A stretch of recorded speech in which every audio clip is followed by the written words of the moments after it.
जय हिंद बच्चों। Physics start करने से पहले हम एसआई यूनिट के बारे में जरूर बताना चाहेंगे, ठीक है ना। आप लोग ये समझ लें कि एसआई यूनिट से रिलेटेड जो है एक क्वेश्चन जो है कंपटीशन के एग्जाम में भी जरूर पूछा जाता है, और आपका जो नॉर्मल एग्जाम स्कूल में होगा उसमें तो डेफिनेटली जो है पूछा जाएगा, ठीक है। तो सबसे पहले जो है फिजिकल क्वांटिटीज, भौतिक राशियां क्या है। भौतिकी के नियम को आप जिन टर्म में व्यक्त करते हैं वो भौतिक राशियां हैं, ठीक है। आगे चल करके आप बल का, एनर्जी, है ना, जो भी आप भौतिक राशियों को जिन टर्म में आप व्यक्त कीजिएगा वो जो है भौतिक राशियां कही जाएंगी, ठीक है। भौतिक राशियां ऐसे देखा जाए तो दो तरह के होते हैं, ठीक है ना।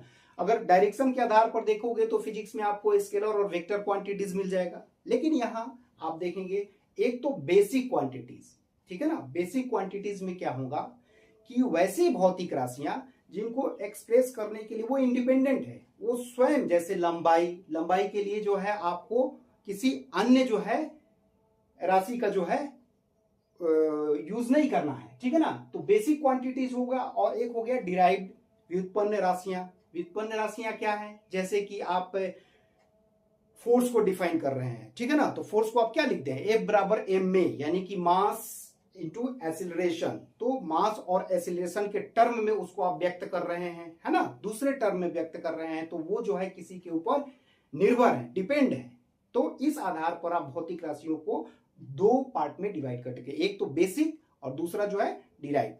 तो अब जो है आपको ये जानना जरूरी है, इसका कंसेप्ट जो है छोटे तौर पर जो है, मोटे तौर पर आप समझ लीजिए कि बेसिक क्वांटिटी जो है पहले भी जो है भौतिक राशियों को मेजर करने के लिए जो है यूनिट का उपयोग किया जाता था, ठीक है। जैसे कि MKS पद्धति, है ना, मीटर, किलोग्राम और सेकेंड, यानी कि लंबाई का मात्रक MKS। चूंकि यहां पर स्पेस कम है, हम यहां लिखते हैं अगर आपको विजिबल हो, MKS यानी कि लंबाई का मात्रक मीटर, द्रव्यमान का किलोग्राम और समय का सेकेंड, ये होता था MKS।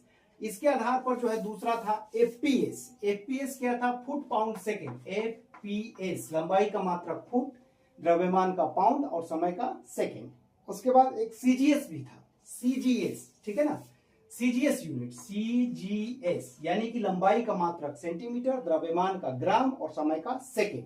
लेकिन अंतरराष्ट्रीय स्तर पर जो एक बनाया गया बैठक करके कि एक निकाला गया SI यूनिट, उसमें इंटरनेशनल स्तर पर आप देखेंगे तो बेसिक क्वांटिटी जो है 7 रखे गए, ठीक है।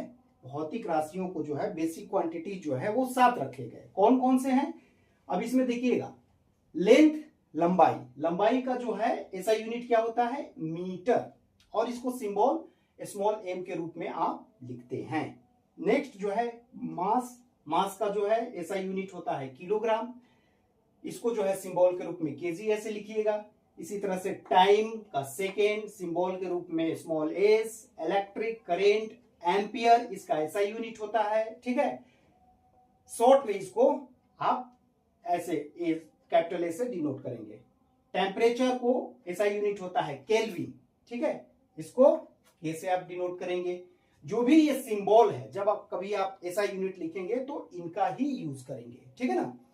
नेक्स्ट 6 नंबर में ल्यूमिनस इंटेंसिटी, इसका ऐसा यूनिट है कैंडेला। 7 नंबर में अमाउंट ऑफ सब्सटेंस, इसका ऐसा यूनिट है मोल। इसके अलावा दो सप्लीमेंट्री जो है क्वांटिटी भी होती हैं। बेसिक क्वांटिटी के अलावा जो है आपको दो सप्लीमेंट्री क्वांटिटीज है 1 और 2 नंबर पर। जैसे प्लेन एंगल का रेडियन होता है, और इसको सिंबल के रूप में आप RAD ऐसे करके लिखेंगे। सॉलिड एंगल, ये ज्यादातर जो है मैथमेटिक्स में आपको यूज आएगा, ठीक है ना। सॉलिड एंगल, स्टेरेडियन, SR ऐसे डिनोट करेंगे। तो आप ये समझ लीजिए कि बेसिक क्वांटिटीज यही हैं। अब इसके अलावा जो भी आप भौतिक राशियां पढ़ेंगे, फिजिकल क्वांटिटीज पढ़ेंगे, वो इन्हीं के टर्म में व्यक्त किए जाएंगे, ठीक है, यानी कि वो इनके ऊपर निर्भर है। तो ये आप क्लियर कर लीजिए। और आगे चल करके कोई भी चैप्टर आप अगर बनाएंगे तो डेफिनेटली मतलब इस चीज का ध्यान रखेंगे। जैसे आपको आ गया कि बल का SI यूनिट क्या होता है वो आपको लिखना है, ठीक है ना। तो SI यूनिट जो बहुत ही छोटा एक कंसेप्ट है, इसलिए हम आप लोगों के साथ शेयर किए कि एक इसको समझ लीजिए, ठीक है ना, कि बेसिक क्वांटिटी पर ही जो है आपका बाकी जितने भी जो है एसआई यूनिट है वो डिपेंड रहेंगे, ठीक है ना, और इन्हीं के टर्म में उनको व्यक्त किया जाएगा। आई होप कि आपको ये समझ में आ गया होगा। जय हिंद।